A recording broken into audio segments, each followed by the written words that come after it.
দুই কাঠুরিয়া গাছ চিরতেছে, আজান হয়ে গেছে, মসজিদে আজান। এক কাঠুরিয়া আরেক কাঠুরিয়াকে বলে, ও ভাই, সারাদিন তো আমরা কাজ করলাম, চল চল, আজান হয়ে গেছে, আমরা নামাজে চলে যাই। নামাজ আদায় করে আবার গাছ চিরার জন্য, কাষ্ঠ সংগ্রহ করার জন্য আসব। ওই কাঠুরিয়া আল্লাহর বান্দা, তাকে বলে, আমি ওখানে গেলে কি লাভ হবে? আমি নামাজ আদায় করলে আমার কি ফায়দা হবে?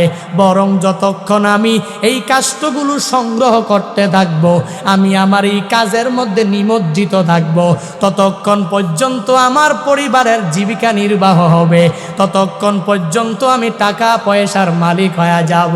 যাও যাও, আমি মসজিদে যেতে পারবো না, তুমি মসজিদে চলে যাও।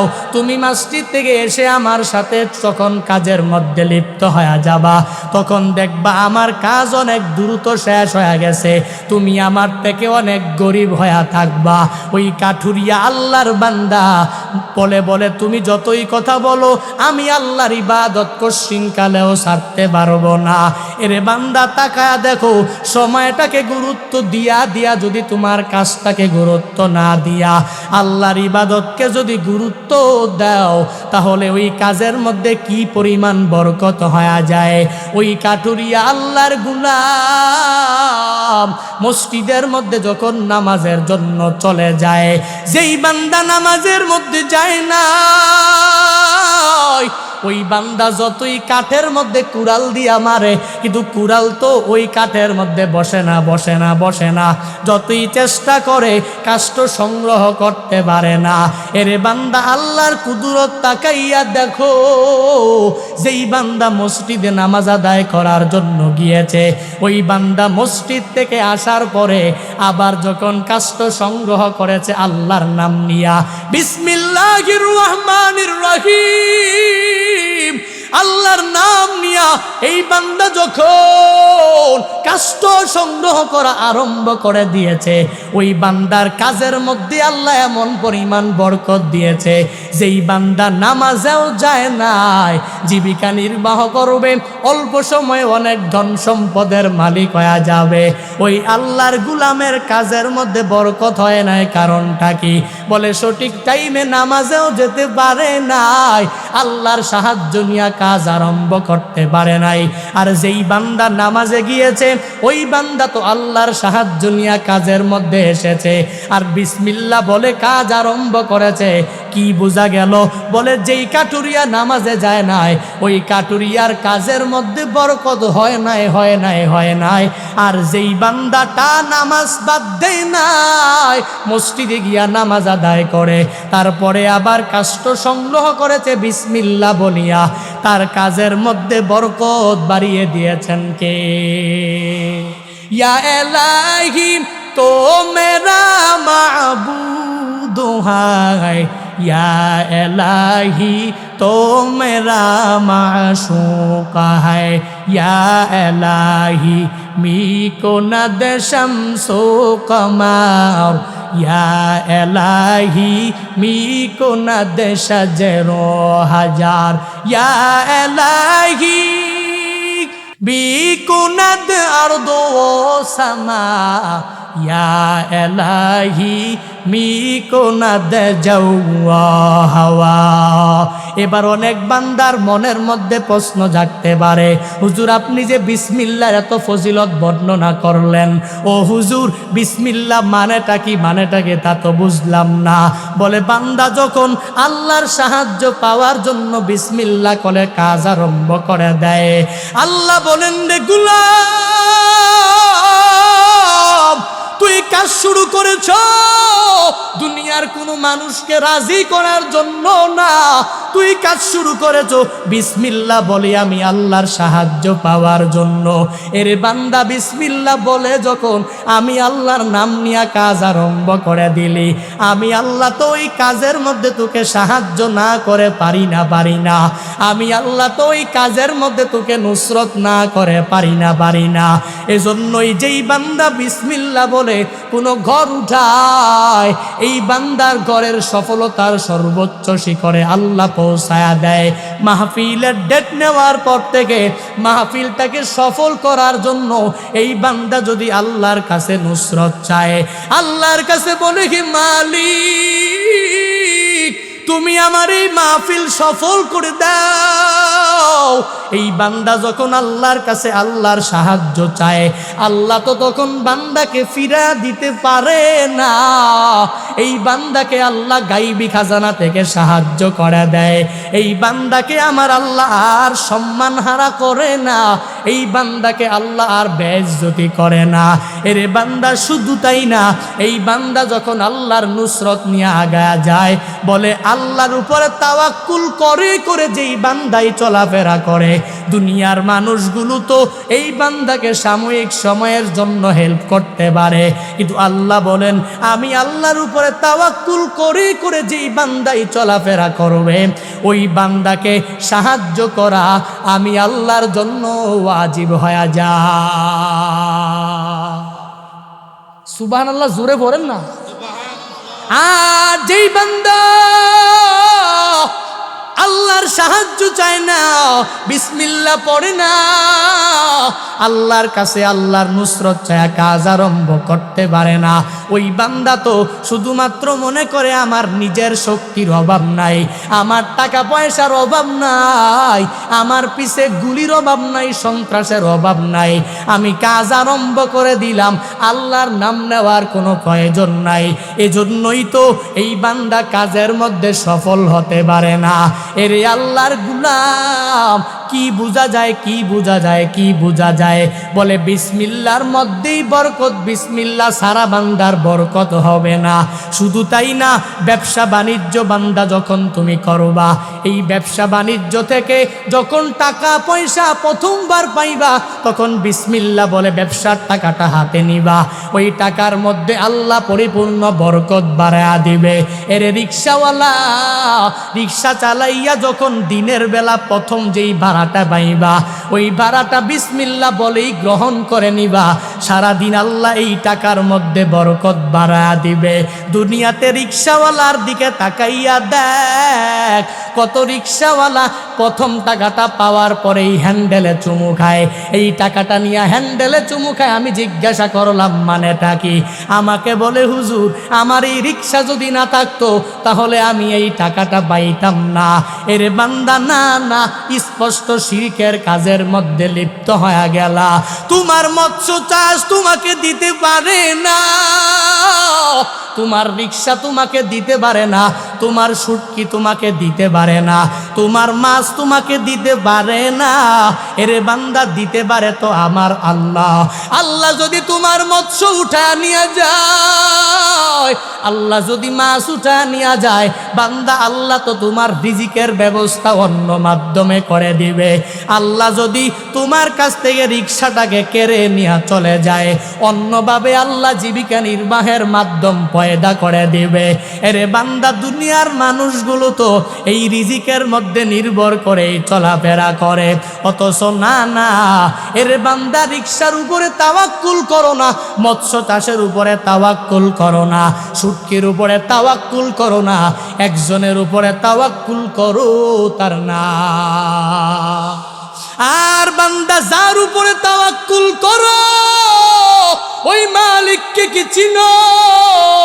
ওই মালিক তো আমার এমন রব, ওই মালিকের কাছে যখন বান্দা তুমি চাইবা, আল্লাহর কাছে বান্দা রিক্সার কাছে চাইলে, রিক্সা তো জড় পদার্থ, রিক্সা কথা বলতে পারে না, রিক্সার জ্ঞান নাই, কিছুই নাই, মাছ কথা বলতে পারবে না, মাছের কাছে চাইলেই মাছ দিতে পারবে না, সমুদ্র কথা বলতে পারে না, চাইলেই দিতে পারবে না। আর আমার মাওলার কাছে যদি চাও, ফজরের নামাজের আগে বান্দা যদি তুমি তাহাজ্জুদের নামাজ আদায় করে, 2 রাকাত 4 রাকাত 6 রাকাত নামাজ আদায় করিয়া যখন দুনিয়ার মানুষের দরওয়াজাগুলো বন্ধ, আল্লাহর দরওয়াজা খোলা, আল্লাহর দরবারে জাগিয়া জাগিয়া যদি 2 হাত উঠাইয়া আল্লাহর কাছে বলো, হে মালিক তুমি আমার রিজিকের মধ্যে বরকত দাও। ও আল্লাহ, আমি তো এতদিন বিসমিল্লাহ বলে কাজ আরম্ভ করি নাই। ও আল্লাহ, আজকে দেখে ওয়াদা করলাম আমি আজকে থেকে বিসমিল্লাহ পড়ে কাজ শুরু করব। আল্লাহ, তুমি আমার কাজের মধ্যে পরিপূর্ণ বরকত বাড়ায়া দাও। আল্লাহ বলেন, রে গুলাম, দুনিয়ার মানুষের কাছে না চাইয়া, দুনিয়ার জড় পদার্থের কাছে না চাইয়া আমি আল্লাহর কাছে তাওয়াক্কুল করে যদি আসতে পারো, আর আমি আল্লাহকে যদি বলতে পারো, আমি আল্লাহকে একটা ডাক দিয়া, বান্দা তুমি চাইতে দেরি, আমি আল্লাহ তোর জিন্দেগীর সব চাওয়া পূরণ করতে দেরি করতাম না। এরে বান্দা, কি বোঝা যায়? রিক্সার কাছে চাইলে রিক্সা দিতে পারে না। সমাজের কুসংস্কার কত দেখো। বলে ব্যবসায়ী ব্যবসা দিছে দোকানের মধ্যে, সকালবেলা দোকান খোলার পরে যদি কোনো বান্দা বাকির জন্য যায়, তখন বলে আমি প্রথম দোকান খুলেছি, বাকি দিব না, আমার বাকি দিলে আমার সারাদিন ফাঁকি হয়ে যাবে। বলে কি বলে না? বাস্তবতা, বাস্তবতা নাকি বানায় বানায় বলতেছি? দোকানদার বলে আমি যদি এখন বাকি দিই আমার পুরা দিনটাই ফাঁকি হয়ে যাবে। অথচ বান্দা, তো ইসলামে তো এটা নাই, তুমি বাকি দাও, কোনো অসুবিধা নাই, অসুবিধা নাই। বাকি দেওয়ার মাধ্যমে ব্যবসার মধ্যে যাত্রায় অশুভ হবে না, হবে না, বরং অশুভ হবে বিসমিল্লাহ না পড়ার কারণে। দোকানটা খুলেছ, বিসমিল্লাহ পরে দোকানের মধ্যে প্রবেশ করে নাও। যেই আসবে তাকে আল্লাহর উপরে তাওয়াক্কুল করে মেনে মেনে ভালো মানুষ হলে বাকি দাও। তবে এই কথা বলা যাবে না আমি তোমাকে বাকি দিলে সারাদিন ফাঁকি হয়ে যাবে। এরে বান্দা, বাকি দিলে কোশ্চিনকালেও ফাঁকি হয় না, বরং বিসমিল্লাহ না বললেই তো বান্দার ফাঁকি হয়ে যায়। বলে সব কথার মোট কথার একটাই কথা, বান্দার জিন্দেগীর যেই কাজটাই বান্দা করবে বিসমিল্লাহ বলে বলে যখন কাজ আদায় করবে, তাহলে অন্যান্য সুন্নতের আমলগুলো করা বান্দার জন্য সহজ হয়ে যাবে। আমার পয়েন্ট হলো, তিনটা সুন্নতের আমল যখন আমি আদায় করে দিব, অন্যান্য সুন্নতের আমলগুলো করা আমার জন্য সহজ হয়ে যাবে। এক নাম্বার, বুজুর্গানে দিন উলামায়ে কেরাম এনেছেন, বলে প্রত্যেকটা কাজের শুরুতে বিসমিল্লাহ বলে বলে শুরু করা। দুই নাম্বার, যেই সুন্নতের আমল করার পর বান্দার অন্যান্য সুন্নতের আমল করা, এই বান্দার জন্য পরিপূর্ণভাবেই সহজ হয়ে যাবে। দুই নাম্বার, এই সুন্নতের আমল হলো বান্দা যখন কোনো কাজ করবে ডান দিক থেকে আরম্ভ করবে। ডান দিক থেকে বান্দা যখন মোজা পরিধান করবে ডান দিক থেকে পরবে, বান্দা যখন জুতা পরিধান করবে ডান দিক থেকে করবে। কেননা রাহমাতুল লিল আলামিনের সুন্নাত। আয়েশা সিদ্দিকা রাদিয়াল্লাহু তাআলা আনহা জানায়া দেয়, এরে দুনিয়ার মানুষ, আমার পয়গম্বর রাহমাতুল লিল আলামিন জুতা মুবারক যখন তিনি পা মুবারকে প্রবেশ করাতেন, তখন আগে ডান পা, তারপরে বাম পা। আমার নবীর চুল ছিল বাবরি চুল, ওই বাবরি চুল যখন সিটি করত, তখন আগে ডান দিকে পরে বাম দিকে করত। শুধু তাই না, আমার রাহমাতুল লিল আলামিন যখন ওযু গোসল করত, ওযুর সময় আগে ডান হাত, তারপরে ডান বাম হাত, আগে ডান পা, তারপরে বাম পা, এভাবে ধারাবাহিকভাবে ডান থেকেই শুরু করতেন। এর বান্দা শিক্ষা কি? বলে নবীর সুন্নতের আমল হলো বান্দা যখন আমি ওযু করব আগে ডান হাত ধৌত করব, তারপরে বাম হাত, আগে ডান পা, তারপরে বাম পা। আর মা বোনেরা শুনো, আমার নবীর চুল ছিল বাবরি চুল। আমার নবী যখন চুল আঁচড়াতেন, আয়েশা সিদ্দিকা রাদিয়াল্লাহু তাআলা আনহা বলেন, বলে আমার নবী চুল আঁচড়ানোর সময় আগে ডান দিক থেকেই চুল আঁচড়াতেন। ওগো মা বোনেরা, ভালোভাবে শুনে নাও, নবীর সুন্নতের আমল যদি পরিপূর্ণ ঢুকাইতে চাও, অন্যান্য সুন্নতের আমলগুলো যদি নিজের জন্য সহজ করতে চাও, তাহলে আজকের এই মাহফিল থেকে তালিম নিয়ে বাড়ি বাড়িতে যাওয়া লাগবে। বলে আমি যখন যেই কাজ শুরু করব আমি ডান দিয়ে শুরু করব, চুল আঁচড়াবো আমি ডান দিক দিয়ে শুরু করব, আমি ডান দিক দিয়ে শুরু করব, কারণ ডান দিক দিয়ে শুরু করা আমার নবীর সুন্নাত, আর বাম দিক দিয়ে শুরু করা শয়তানের কাজ।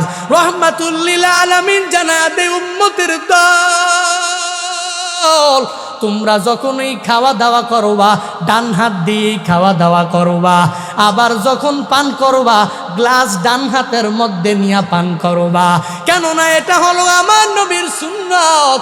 আর স্টাইলের জন্য দুনিয়াতে তাকাইয়া দেখো কত আল্লাহর গোলাম বাম হাত দিয়া খানা খায়, কত আল্লাহর বান্দা তাকায়া দেখো ড্রিঙ্ক ওয়াটার ড্রিঙ্ক যেগুলা তারা পান করে তখন বাম হাত দিয়া পান করে। যদি জিজ্ঞাসা করো তুমি বাম হাত দিয়া কেন পান করো, তখন বলবে আমার বাম হাত দিয়ে পান করাটা মডেল। এরে বান্দা, মুমিনে কামেলের তো বাম হাতে পান করা মডেল হতে পারে না। মুমিনে কামেল বান্দাটা আমার নবীর সুন্নাহ যদি মানতে চায় তাহলে নবী বলেছেন ডান হাত দিয়া খাও, ডান হাত দিয়া পান করো। যদি কোনো বান্দা নবীর সুন্নতের আমল করতে চায় তাহলে বান্দা ডান দিক দিয়াই পান করবে, আবার ডান হাত দিয়াই বান্দা খাওয়া দাওয়া করবে।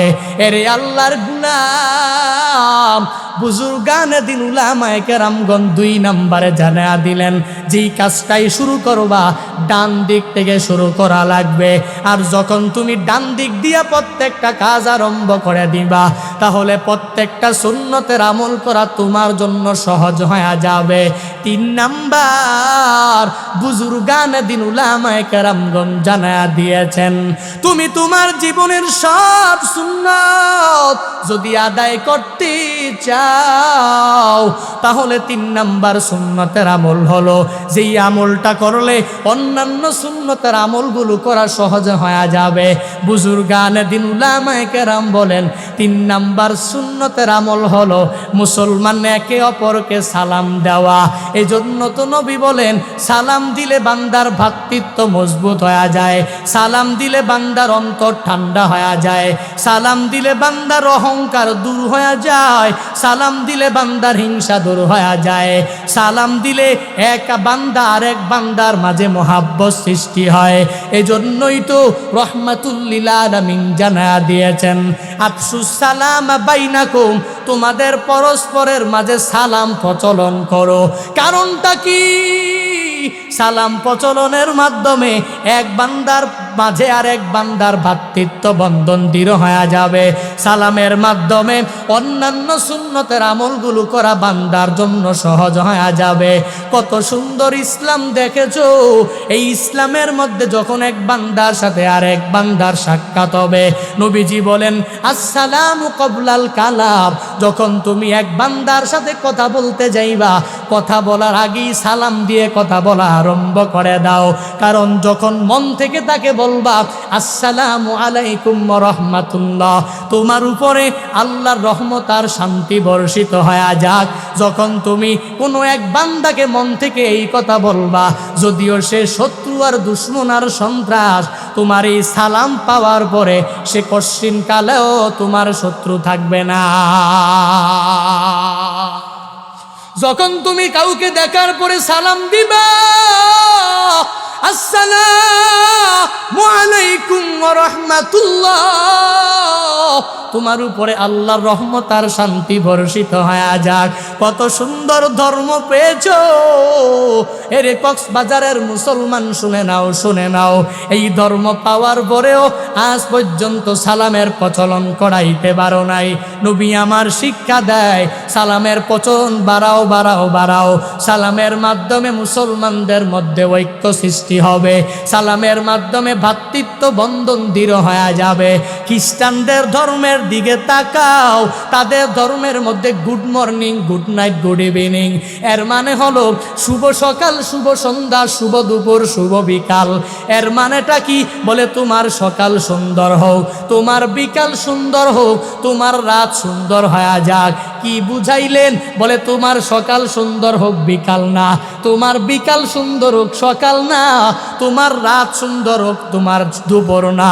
এর মানে হলো সকাল সুন্দর হলে বিকালে আবার বলা লাগবে। কিন্তু মুসলমানদের ধর্ম এত সুন্দর ধর্ম বান্দা, শুনে নাও, শুনে নাও, মুসলমানদের ধর্মের মধ্যে সকালের কথাও বলা হয় না, বিকালের কথাও বলা হয় না, রাতের কথাও বলা হয় না, বরং পরিচয় নাই, অপরিচিত এক আল্লাহর বান্দাকে দেখেছে, তাকে বলেছে তোমার উপরে আল্লাহর রহমত আর শান্তি বর্ষিত হয়ে যাক। এরে আল্লাহর গোলাম, এই কথা বলতে দেরি ওই ভাইটার মাঝে, তার মাঝে একটা ভ্রাতৃত্ব বন্ধন দৃঢ় হয়ে গেছে। এই জন্য 1 নম্বরে সালাম আমি কেমনে দেওয়া লাগবে এটাও তো সুন্দরভাবে আমার শিখা লাগবে।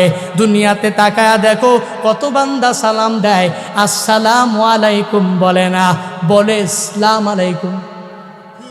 ঠিক কিনা? বলে কি বলে না? উঠতেছেন কেন আপনারা? কষ্ট হচ্ছে আপনাদের?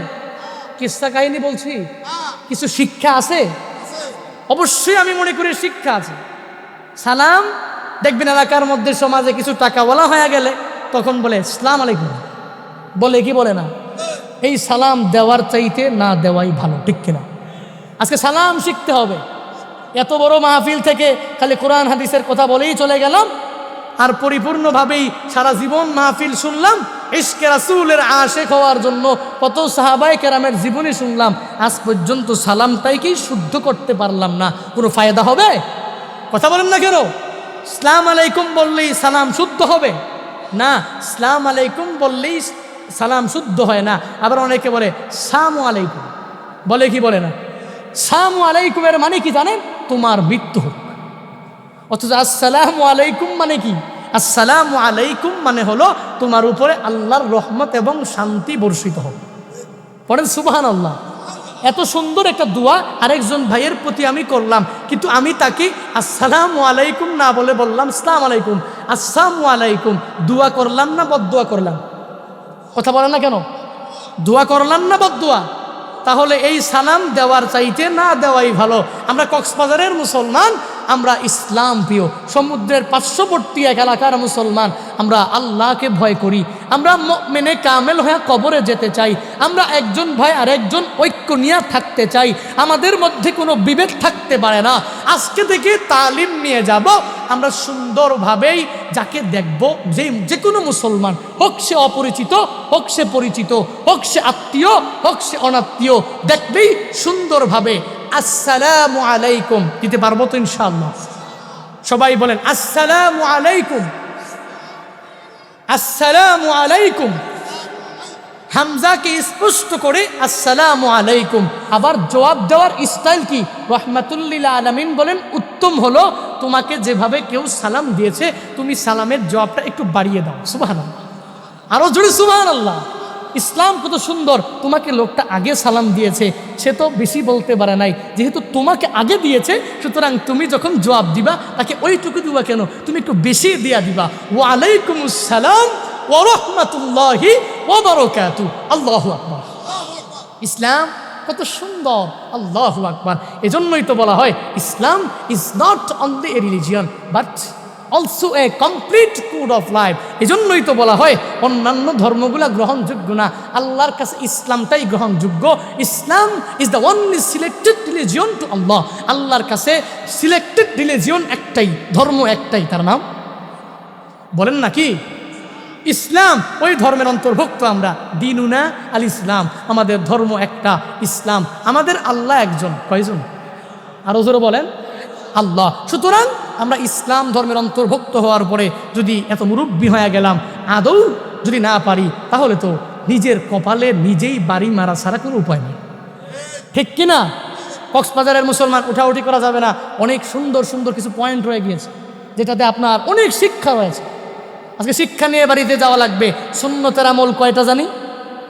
3টা। 1 নম্বরে হলো প্রত্যেকটা কাজ বিসমিল্লাহ বলে শুরু করব। পারবো তো ইনশাআল্লাহ? কারা কারা পারবো দুহাত তুলে মালিককে দেখাই। আল্লাহ তুমি তৌফিক দিও। পড়েন আমিন। আরো জোরে পড়েন। 2 নম্বর সুন্নতের আমল হলো ডান দিক থেকে যে কোনো কাজ করব, শুরু করব, ভালো কাজ। আল্লাহ তৌফিক দান করো। আরো জোরে পড়ি। 3 নম্বরে মুসলমান পরিচিত আর অপরিচিত যাই হোক না কেন দেখলি আসসালামু আলাইকুম ওয়া রাহমাতুল্লাহ দিতে পারবো তো ইনশাআল্লাহ? আমরা সালাম দিব, সালাম দিলে কয়টি কি কথা বলে না কেন জানেন না আপনারা? সালাম দিলে ন্যাক আছে না নাই, সোয়াব আছে না নাই? 90 নেকি আর 10 নেকির কম্প্রোমাইজ করে সালাম দেওয়া সুন্নত, সালামের জবাব দেওয়া কি ওয়াজিব। যখন বান্দা দিয়েছে তখন সে একটা সুন্নত পালন করলো। এজন্যই তো বলেছি 3টা সুন্নতের আমল। এজন্যই তো বললাম সালামটাও সুন্নতের আমল। যে বান্দা দিবে তার জন্য সুন্নত, আর যাকে দিয়েছে তার জন্য নেওয়াটা ওয়াজিব, নিতেই হবে, ঠিক কিনা? এজন্য সালাম দিব সুন্নত আর ওয়াজিবাত হিসাবে। হ্যাঁ, এবার সালাম দেওয়ার মাঝে আমরা অনেকেই কি কাজ করি, বাড়িতে যাওয়ার পরে আমরা আমাদের স্ত্রী দেখে সালাম দিতে চাই না, ঠিক কিনা? কেউ যদি শরম করে, ঠিক কিনা? বুঝলো, লজ্জা ওরে বলে কি বলে না। মহিলার সাথে সারা জীবন থাকলেন, বাকিটা বললাম না, তো ওই মহিলাকে সালাম দিতে অসুবিধা কি? হায় হায় হায়, মুসলমান বুঝে না। আমরা বাড়িতে গেলেই সালাম দিব, পারবো তো ইনশাআল্লাহ। ঘর যদি খালি থাকে ওখানেও সালাম দিব, কারণ ওখানে ফেরেশতা আসে না নাই। মসজিদের মধ্যে প্রবেশ করেছি, ওখানে প্রবেশ করলেও যদি কোনো মুসল্লি থাকে তাহলে আস্তে আস্তে দিব, যারা নামাজ পড়তেছে, যাতে এদের নামাজের মধ্যে ব্যাঘাত না ঘটে। যারা নামাজ পড়ে না এদেরকে আস্তে সালাম দেওয়া লাগবে। হ্যাঁ, মসজিদের মধ্যে প্রবেশ করার পরে কেউ নাই, ফেরেশতারা আসে না নাই। রহমতের ফিরিস্তা নামাজ আদায় করে কি করে না? এজন্য এদেরকে কেমনে সালাম দিবেন? কেমনে সালাম দিবেন? এদেরকে আসসালামু আলা সালেহাল মালাইকা, সুন্দরভাবে সালাম দিতে হবে যে হে সৎকর্মশীল মালাইকা ফেরেশতা যারা আছো তোমাদের উপরে সালাম। আল্লাহু আকবার। এই সালাম দেওয়ার অনেকগুলো নিয়ম রয়েছে। এজন্যই তো নবীজি বলেছেন আফসুস সালামা বাইনাকুম, পরস্পরের মাঝে সালামের প্রচলন ঘটাও। দেখলি সালাম, দেখলি সালাম। আমার আব্বা, অনেকে ইউটিউবে অনেকেই দেখেছেন, আমার বাবা খুব ভালো মানুষ, খুব ভালো মানুষ। আমি মনে করি একজন ওলিয়ে কামেল মানুষ, যেই বান্দা জিন্দেগিতে সুদ খায় নাই, যেই বান্দা জিন্দেগিতে কারো কাছ থেকে 1 টাকা মেরে খায় নাই। এটা আমি আমার জিন্দেগিতে দেখেছি, আমাকে আমার বাবা এটা বলে। তখন আমি বিশ্বাস করি কিভাবে? কারণ বিশ্বাস না করে কোথায় যাব? আমার 3 ভাই, এই 3 ভাইকে আল্লাহ আলেম হওয়ার তৌফিক দিয়েছেন। 3 ভাইকে আল্লাহ বিভিন্ন ইসলামের বড় বড় খেদমত দিচ্ছেন। তখনই আমার বিশ্বাস হয় আমার আব্বার টাকার মধ্যে হারাম নাই, ঠিক কিনা? এজন্য তখনই আমাকে বারংবার বলে, বাবা আমি যখন রাস্তাঘাটে হাঁটাহাঁটি করি তখন একটা লোকও আমাকে আগে সালাম দিতে পারে না। এবং আমার এলাকার মাঝে আমার এখানে আমার সফর সঙ্গী আছে, আমার ড্রাইভার আছে, এদেরকে আপনি জিজ্ঞেস করবেন, আরেক সময় টেলিফোন করে জিজ্ঞেস করবেন, এলাকায় বিশাল নাম, বিভিন্ন ছেলেরা লুকিয়ে থাকে। দেয়াল আছে না, দেয়াল, টিনের বেড়া, দেয়ালের ফাঁকে ফাঁকে লুকিয়ে থাকে। কেন? আব্বুকে আগে সালাম দেওয়ার জন্য। এই যে একটা ভালো গুণ, আমি আগে সালাম দিব, আমি আগে সালাম দিব, আমি কথা বলার আগে সালাম দিব, এর চেয়ে ভালো গুণ আর হতে পারে, ঠিক কিনা? সালাম দিলে শত্রু ধ্বংস হয়ে যাবে, সালাম দিলে বন্ধু বেড়ে যাবে। সুবহানাল্লাহ। আর একজন মুসলমানের উপরে আরেকজন মুসলমানের তো হক এমনিতেই আছে 6টা। কয়টা? একজন মুসলিমের উপরে আরেকটা মুসলিমের হক কয়টা? 1 নম্বরে একটা মুসলিমের সাথে আর একটা মুসলিমের যখন মোলাকাত হয়ে যাবে, একটা মুসলিমের সাথে আর একটা মুসলিমের যখন সাক্ষাৎ হয়ে যাবে, 1 নম্বর হক হলো তাকে সাক্ষাৎ হলেই তাকে সালাম দিয়া দেওয়া। 2 নম্বর, এক মুসলিমের উপরে আরেকটা মুসলিমের হক হলো যদি তার কাছ থেকে কেউ উপদেশ চায় তাহলে উপদেশ দিয়ে দেওয়া। বলে আহো ভাই, আমি এক বিপদে পড়ে গেলাম, আমাকে উপদেশ দাও, আমি এই কাজটা করতে চাই, আমাকে উপদেশ দাও। কোনো মুসলিম যদি আরেকটা মুসলিমের কাছে উপদেশ চায় তাহলে হক হলো একটা মুসলিম আরেকটা মুসলিমকে উপদেশ দিয়া দেওয়া। এক মুসলিমের উপরে আরেকটা মুসলিমের 6টা হকের মধ্যে 1 নাম্বার, যখন সাক্ষাৎ হবে সালাম দিয়া দিবে। 2 নাম্বারে যখন ওই উপদেশ চাইবে তখন ওই উপদেশ দিয়া দিবে। 3 নাম্বার, যখন ওই মুসলিম বান্দাটা হাঁচি দিয়া দিবে, হাঁচি দেওয়ার পর ওই হাঁচিদাতা বলবে আলহামদুলিল্লাহ। আর এই আলহামদুলিল্লাহ শোনার পর যেই বান্দাই শুনবে সে যদি পরিপূর্ণ পাক্কা মুসলমান হয় তাহলে আর একটা মুসলমানের হক আদায় করার লক্ষ্যে যখন সে আলহামদুলিল্লাহ বলেছে তাহলে যে আলহামদুলিল্লাহ শুনবে তার বলা লাগবে ইয়ারহামুকাল্লাহ। আছে না নাই? আপনারা পারেন? কেউ হাসি দিল আলহামদুলিল্লাহ, আমি যদি শুনলাম কি বলতে হবে? ইয়ার হামুকাল্লাহ। কি বলতে হবে? ইয়ার হামুকাল্লাহ। হ্যাঁ, আবার ইয়ার হামুকাল্লাহ যদি হাঁচি দাদা শুনতে পায় তখন বলবে ইয়াহদিকুমুল্লাহু ওয়া ইউসলিহু বালাকুম। সুবহানাল্লাহ।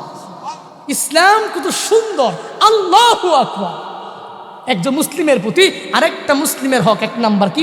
যখন সাক্ষাৎ হবে সালাম দিবে। কি দিবে? 2 নম্বরে যখনই উপদেশ চাইবে তখনই উপদেশ দিবে। 3 নাম্বার যখনই হাঁচি দিবে তখনই আলহামদুলিল্লাহ বললে ইয়ার হামুকাল্লাহ বলবে। ইয়ার হামুকাল্লাহ শুনলে বলা ইয়াহদিকুমুল্লাহু ওয়া ইউসলিহু বালাকুম। 4 নাম্বার কি? বলে 4 নাম্বার হলো যখন কোনো মুসলমান অসুস্থ হয়ে যাবে তাকে দেখতে যাবে, তার সেবা শুশ্রূষা করবে। এটা একটা মুসলিমের প্রতি আরেকটা মুসলিমের হক। 5 নাম্বারটা কি? বলে 5 নাম্বারটা হলো যখন কোনো মানুষ ইন্তেকাল করবে, ইন্তেকাল করলে তার জানাজার মধ্যে অংশগ্রহণ করবে। বলেন সুবহানাল্লাহ। মুসলিমের প্রতি মুসলিমের হক আছে না নাই? কথা বলেন। যে মুসলিমের প্রতি মুসলিমের এই হকগুলো আদায় করা লাগবে কি লাগবে না? আমরা এক মুসলিমের প্রতি আরেকটা মুসলিমের যে হকগুলো আছে এই হকগুলো ঠিক মতন আদায় করব। আল্লাহ আমাদেরকে তৌফিক দান করুন। আরো জোরে পড়েন। সুতরাং হক হিসাবে তোমরা সালাম দিবই। ওদিকে নবীর সুন্নতের আমল একটা করলে অন্যান্য সুন্নতের আমলগুলো বেকার হয়ে যাবে। এটা মানতে হলে আমার সালামের প্রচলন ঘটাতে হবে। আল্লাহ আমাদেরকে এই 3টা সুন্নতের আমল করার তৌফিক দান করুন। এরে বান্দা, বুজুর্গানে দিন উলামায়ে কেরামগণ শিক্ষা দিয়া গেলেন কোরআন এবং হাদিসের আলোকে। এই বান্দা যখন ওই 3টা সুন্নতের আমল করবে, অন্যান্য সুন্নতের আমলগুলো করা বান্দার জন্য আসান হয়ে যাবে। সারসংক্ষেপ মোট কথা, 1 নম্বরে সুন্নতের আমল বিসমিল্লাহ বলে শুরু করবে, 2 নম্বরে ডান দিক দিয়া শুরু করবে, 3 নম্বরে মুসলমানদের মাঝে সালামের প্রচলন ঘটাবে। আর এক মুসলিমের প্রতি আর একটা মুসলিমের হক হলো 6টা। 1 নাম্বার যখনই মুলাকাত হবে সালাম দিয়া দিবে। যদি কেউ দাওয়াত দেয় তখন তার দাওয়াতে অংশগ্রহণ করবে। 3 নাম্বার বলে নিমন্ত্রণ করলে তো তার দাওয়াতে তার যাওয়াই লাগবে। মুসলমানের দাওয়াত অংশগ্রহণ করা লাগবে। দেওয়াও সুন্নত, এই বান্দার যাওয়াটাও সুন্নাত। আর 3 নাম্বার হলো যখন বান্দা হাঁচি দিবে হাঁচির জবাবটা নিয়ে নিবে। 4 নাম্বার হলো যখন বান্দা পরিপূর্ণভাবে ইন্তেকাল করবে, মৃত্যুতে অংশগ্রহণ করবে, জানাজায় অংশগ্রহণ করবে। আর এই বান্দা যখন অসুস্থ হয়ে যাবে তখন এই বান্দা পরিপূর্ণ সেবা শুশ্রূষা করার জন্য দৌড়া আগায়া যাবে। এরে বান্দা, আজকের এই মাহফিল থেকে পরিপূর্ণ তালিম নিয়ে বাড়িতে যাও। এই দুনিয়াতে এত সময় চলে গিয়েছে বান্দা সুন্নতের আমল করতে পারো নাই, বিসমিল্লাহ পরে পরে কাজ আরম্ভ করতে পারো নাই। আজকের এই মাহফিল থেকে তালিম নাও। যতদিন বান্দা দুনিয়ায় বাঁচবা, বলে আমি যতদিন যেই কাজগুলো ভালো কাজগুলো আরম্ভ করব, আমি আল্লাহর উপরে তাওয়াক্কুল করে করে আরম্ভ করে দেব। 2 নাম্বার যখনই আমি যেই কাজ করব ডান দিক থেকে শুরু করব। 3 নাম্বারে আমি যার সাথেই মুলাকাত হয়ে যাবে, আমার যার সাথেই সাক্ষাৎ হয়ে যাবে, আমি সালাম দিয়া দিয়া দিয়া দিয়া অন্য মানুষের সাথে আমি বন্ধুত্ব স্থাপন করব। এরে বান্দা, দুনিয়ার মানুষের সাথে শত্রুতামি করার কোনো প্রয়োজন নাই। দুনিয়ার মানুষের কাছে গালি দেওয়ার মাধ্যমে শত্রু বানানোর প্রয়োজন নাই। যদি মানুষকে বন্ধু বানাও, এরে বান্দা সালামের কোনো বিকল্প নাই। এরে বান্দা, দুনিয়াটা কিছুই না। এই দুনিয়াতে শত্রু বানায়া কি লাভ, কি লাভ, কি লাভ, কি লাভ? ওই যে কয়েকদিন আগের ঘটনা, বান্দা কি দেখো নাই? বাবার ফ্ল্যাটের মধ্যে বাবার লাশ পড়ে আছে, সন্তান সম্পদ ভাগাভাগি করে, কিন্তু বাবার আশেপাশেও কেউ যায় না। নিউজ পোর্টালে দেখেছো যেই বাবা তার সন্তানের জন্য সম্পদ রেখে যায়, ওই বাবার জন্য সন্তানটা বাবার জানাজায় অংশগ্রহণ করতেও যায় না। এরে বান্দা আবারও কয়েকদিন আগে তুমি পরিপূর্ণ খবর শুনেছ, ওই যে নায়ক রিয়াজের শ্বশুরের দিকে তাকায়া দেখো, পিস্তল ঠেকাইয়া নিজেই নিজে আত্মহত্যা করে মরে যায়। খানার অভাবে না, সংঘবদ্ধভাবে চলতে পারে না, ওইটার অভাব। ছেলে খবর নেয় না, মেয়ে খবর নেয় না, আত্মীয় স্বজনরা কেউ খবর নেয় না। তাকাইয়া দেখো এই বান্দাদের জিন্দেগিটা এতই বরবাদ, দুনিয়াতেও ধ্বংস আখিরাতেও ধ্বংস হয়ে গেল। এরে আল্লাহর বান্দারা, কক্সবাজারের মুসলমান ভালো করে শুনে নাও, এই দুনিয়াতে থেকে থেকে দুনিয়ার মোহে পড়ে পড়ে অনেক কাজ করে ফেলেছ, দুনিয়ার ভালোবাসা নিয়া নিয়া অনেক আল্লাহর বান্দার মনের মধ্যে কষ্ট দিয়েছ। দুনিয়ার মোহে পড়ে পড়ে পড়ে পড়ে ওই কাজের শুরুতে বিসমিল্লাহ পরে বরকত চাইতে পারো নাই। পিছনে সন্ত্রাসের অভাব নাই, বান্দা মনে করেছো আল্লাহ তোমাকে কিছু করতে পারবে না, দুনিয়ার মানুষগুলো তোমাকে কিছু করতে পারবে না। এরে বান্দা এই চিন্তা মাথার থেকে নামাইয়া দাও। আর এই বরকতের মাসে যদি আল্লাহর কাছে খাঁটি তাওবা করার আর এই 3 সুন্নতের উপরে আমল করার বান্দা যদি খাঁটি নিয়ত হয়ে যায়, দুটো হাত আমার মালিককে দেখায়া দাও। ওরে দয়ার মালিক,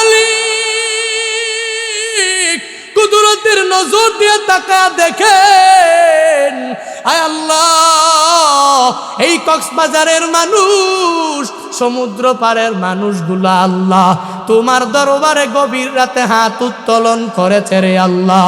আল্লাহ, এই বান্দার আর জিন্দেগিতে দুনিয়ার মোহের মধ্যে পড়ে থাকতে চায় না। আয় আল্লাহ, এই বান্দারা নামাজ ছাড়বে না, রোজা ছাড়বে না, নেক আমল ছাড়বে না। আয় আল্লাহ, মাহফিল থেকে পরিপূর্ণ তালিম নিয়ে বাড়িতে যাবে।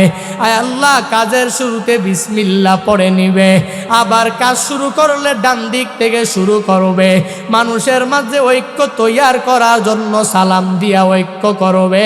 আয় আল্লাহ, এই বান্দারা গভীর রাতে আমি গুনাহগার বান্দার সাথে, মুসাফির মানুষের সাথে হাত উত্তোলন করেছে। আয় আল্লাহ, প্রত্যেকের হাতগুলা কবুল করে নাও, আমিন। আলহামদুলিল্লাহি রাব্বিল আলামিন, ওয়াসসালাতু ওয়াসসালামু আলা সাইয়্যিদিল আমবিয়া ওয়াল মুরসালিন ওয়া আলা আলিহি ওয়া আসহাবিহি আজমাইন। ইয়া আরহামার রাহিমিন, ইয়া আরহামার রাহিমিন, ইয়া আরহামার রাহিমিন।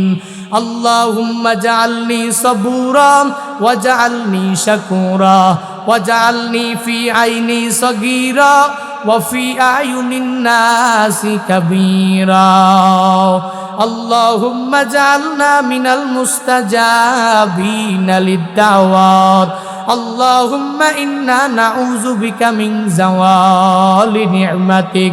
আল্লাহুম্মা ইন্না নাসআলুকাল জান্নাহ ওয়া নাউযু বিকা মিনান নার। আল্লাহুম্মা আজিরনা মিনান নার। আল্লাহুম্মা আজিরনা মিনান নার। আল্লাহুম্মা আজিরনা মিনান নার। রব্বিরহামহুমা কামা রব্বায়ানি সগীরা। রব্বিরহামহুমা কামা रब्बयानी सगीरा। बता हमको तेरे राह किस तरफ है, तेरे राह पर चला हमको खुदाया। बेगुनाना गुजस्त बरमा साते बाहुजूरे दिल ना कर दम तो आते। शराबे मुहब्बते पिला दे खुदाया, मोहब्बत की आतिश जला दे खुदाया। बुजुर्गी की ने है हमको जरूरत, गुलाम अपना बना हमको खुदाया। মরিয়া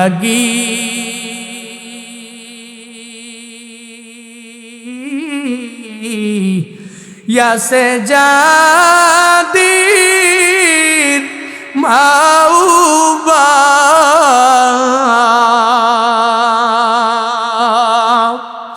কবরেরি আযাব আল্লাহ করো মাফ কবরেরি আযাব আল্লাহ করো মাফ কবরেরি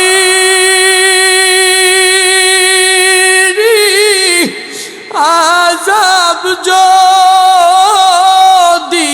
কেউ দেখিত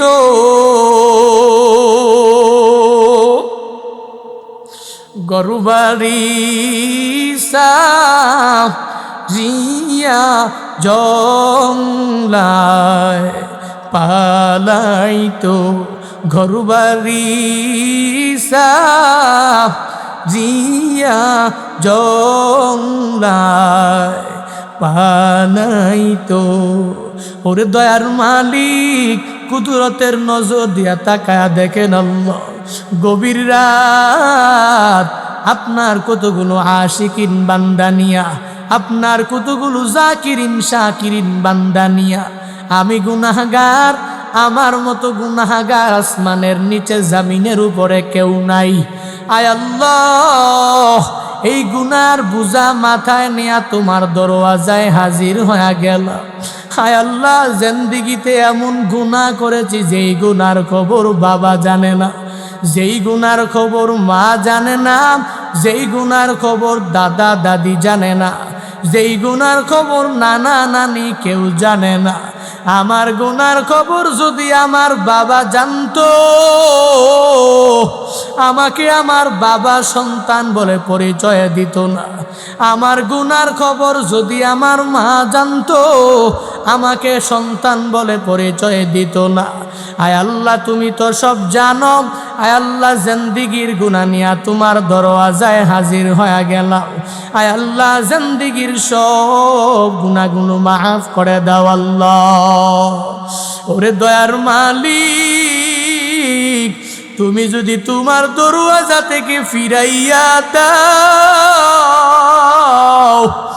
আয় আল্লাহ যাওয়ার মতো আমাদের আর কোনো দরওয়াজা নাই আয় আল্লাহ যাওয়ার মতো আর কোনো জায়গা নাই তোমার দরওয়াজায় গভীর রাতে হাজির হয়ে গেলাম আয় আল্লাহ তোমার দরওয়াজা থেকে ফিরা দিলে ভিখারি তো ফিরা দিলে অন্য দরওয়াজায় যায় এক দরজায় ভিক্ষা না পাইলে আরেক দরওয়াজায় যায় আয় আল্লাহ তুমি তো একজন মালিক তোমার দরওয়াজা থেকে ফিরা দিলে যাওয়ার আর কোনো জায়গা নাই আয় আল্লাহ জিন্দেগির সব গুনাহগুলো মাফ করে দাও আল্লাহ আয় আল্লাহ আজকের এই মাহফিল কবুল করে নাও আয় আল্লাহ এই মাহফিল কমিটিদেরকে কবুল করে নাও আয় আল্লাহ মাহফিল কমিটিদের প্রত্যেকের মনের নেক আশা পূরণ করে দাও আয় আল্লাহ কে কি আশা নিয়ে হাত উত্তোলন করেছেন তোমার জানার বাকি নাই আয় আল্লাহ প্রত্যেকের মনের নেক আশাগুলো পূরণ করে দাও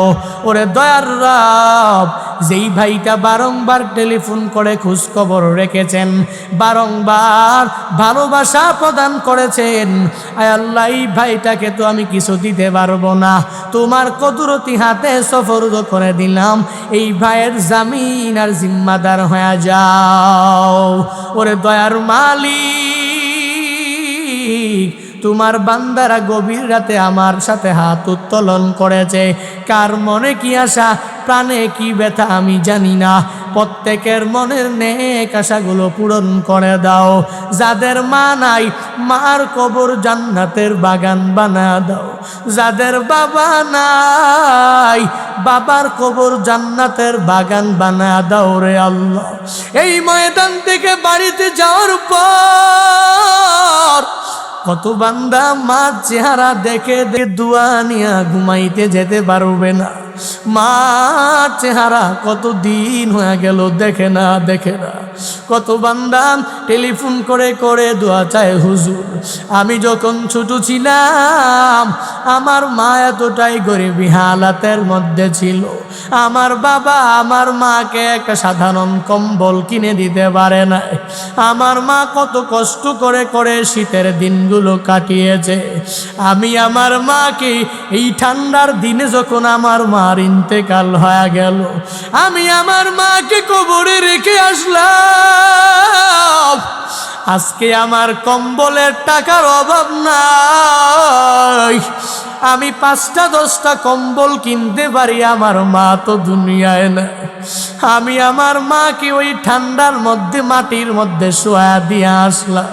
হায় আল্লাহ, যাদের মা নাই মার কবর জান্নাতের বাগান বানায়া দেন, যাদের বাবা নাই বাবার কবর জান্নাতের বাগান বানায়া দেন আল্লাহ। আয় আল্লাহ, আমাদের যাদের আব্বা আম্মা বেঁচে আছেন মা বাবার দোয়া নিয়ে চলার তৌফিক দান করেন আল্লাহ।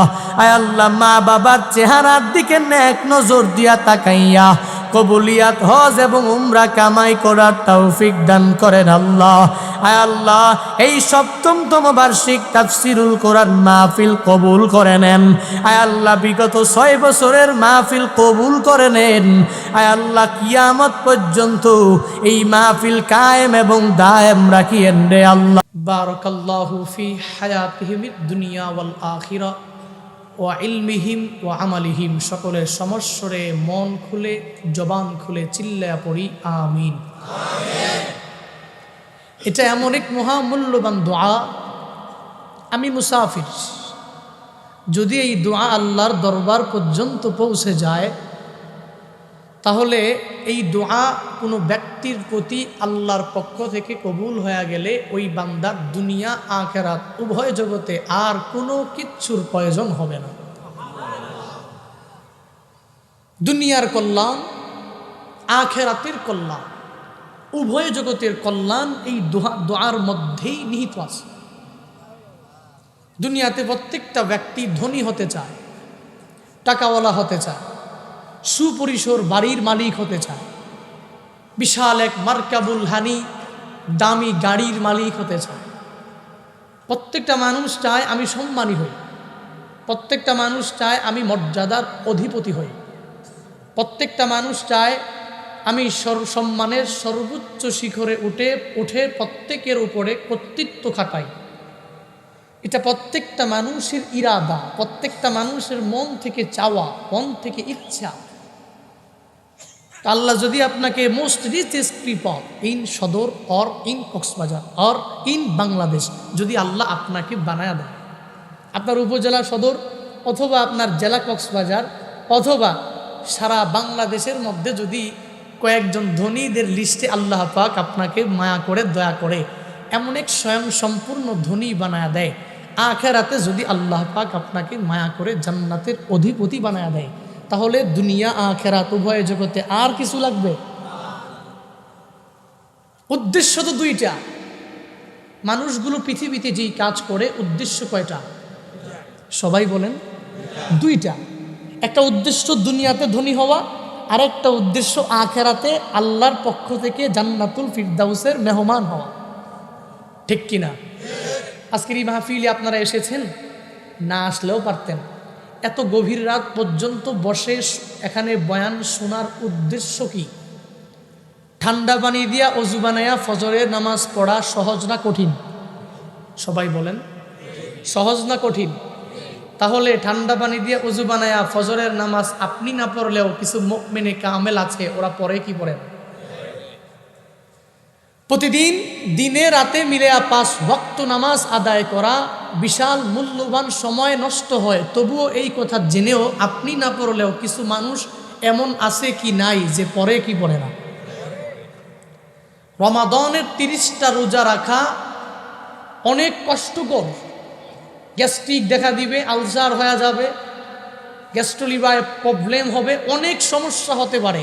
এটা জেনেও আপনি রাখলে রাখলেন, না রাখলে নাই, কিন্তু কিছু মুমিনে কামেল রমাদানের 30টা রোজা রাখে কি রাখে না।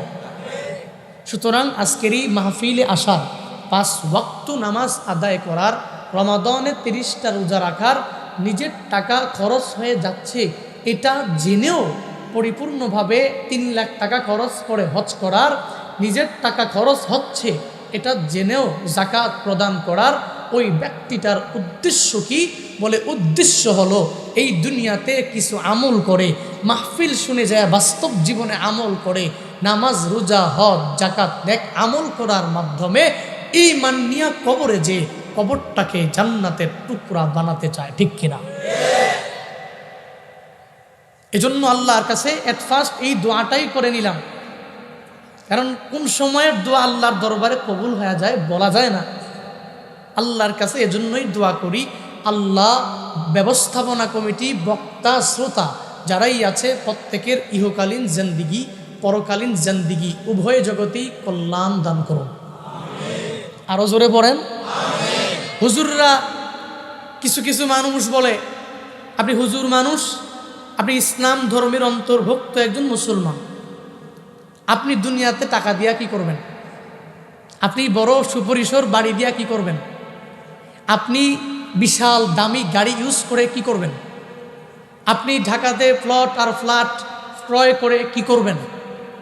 আপনার এত টাকা দিয়া কি হবে? আপনি শুধু মসজিদে থাকবেন, আপনি শুধু মাদ্রাসার দর্শের মঞ্চ পর্যন্ত থাকবেন। সম্মান যা পাওয়ার আমরাই পাব, মর্যাদা যা পাওয়ার আমরাই পাব, সমাজে এলাকায় নেতৃত্ব আর কর্তৃত্ব যা খাটানোর আমরাই খাটাবো, প্রত্যেকটা জায়গায় নেতামি যা করার আমরাই করব। আপনি হুজুর মানুষ, মসজিদ পর্যন্ত থাকেন, মাদ্রাসা পর্যন্ত থাকেন, আপনি শুধুমাত্র ইমামতি আর মুয়াজ্জিনের দায়িত্ব নিয়েই থাকেন। কিছু কিছু মানুষ আছে বিভিন্ন আঙ্গিকে আর যুক্তি দিয়ে লজিক্যাল বিভিন্ন কথার মাধ্যমে হুজুরকে এটাই বুঝাতে চায়, আপনি হুজুর মানুষ, আপনার দুনিয়ার প্রয়োজন নাই, শুধুমাত্র আখিরাতে জান্নাত আপনার লাগবে।